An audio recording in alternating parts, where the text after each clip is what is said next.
When the police arrive, you will hear them slowly coming to you. Because somebody called 911 with a report of somebody with a gun. If there's a minimum of 2 officers on scene, we have to go in. Try to calm yourself down. You're probably going to be very nervous. You will hear them say, police coming in, come out with your hands up, listen to them and follow their commands so that they know you're not the active shooter or the active assailant. Your body is going to physiologically respond as it should, which is in a life-threatening event. Your pulse will go through the roof, your pupils will dilate, you'll start to sweat. You've probably read that you may have involuntary bowel movements. You may want to freeze, which is why we spend so much time telling you you've got to move. But then once it's over, well, you all of a sudden have this huge response to being safe. Some of that may be talking. Some of that may just being wanting to go up and talk to the policeman, touch the policeman, likely to get you into serious trouble. Columbine was sort of the first active shooter incident that was captured on mass media, was broadcast live to the entire country. The previous prevailing police tactic at the time of an active shooter was to contain the facility, contain the threat, and wait for negotiators, tactical teams, fire EMS people, and police command staff to show up and formulate a plan.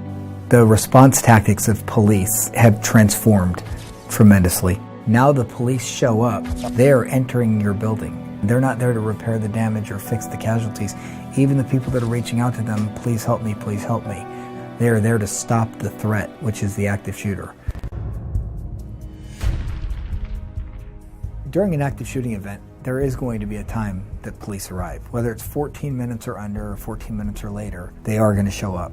And when they do, there's some procedures that you need to follow. Law enforcement has to go room to a room, almost inch by inch of a building. They don't know who the shooter is, the odds are. They don't know what he looks like. They don't know what he's dressed like. All they know is that there's someone in there killing people. So as soon as there is any chance of you being observed by the police, you need to do a couple of things. One is, if at all possible, stay still. You don't want to try and approach them and grab them and reach out to them. They're tuned in, looking for somebody with a gun. Second is, make sure that your hands are able to be seen by the police.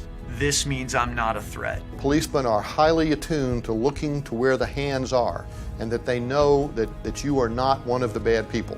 It may be possible that the police still don't know that for sure, so they might actually handcuff you. Be prepared to deal with that and do not fight it. Once they've determined you're not the active shooter, police are probably going to go right by you and try and stop the threat. They're not there to treat wounded. They're not there to evacuate you. They're there to find that shooter and stop that shooter as soon as possible before he can kill anybody else. The other first responders, the firefighters, paramedics, they'll come later. Once you get outside, don't leave and go back into the building thinking that it might be clear, and don't leave the scene. The police may want to interview you. Try to provide them with as much information of what you know has just unfolded. They may want to get more information if they can't find the person. Once the police arrive, you need to remain as calm as possible and follow their instructions. The scene will be chaotic. There will be sirens, people shouting, others crying, perhaps some bleeding, and police with guns. You may be confused, sick to your stomach, unable to speak. It's going to be okay. You've survived. There are just a few more things you're going to have to do.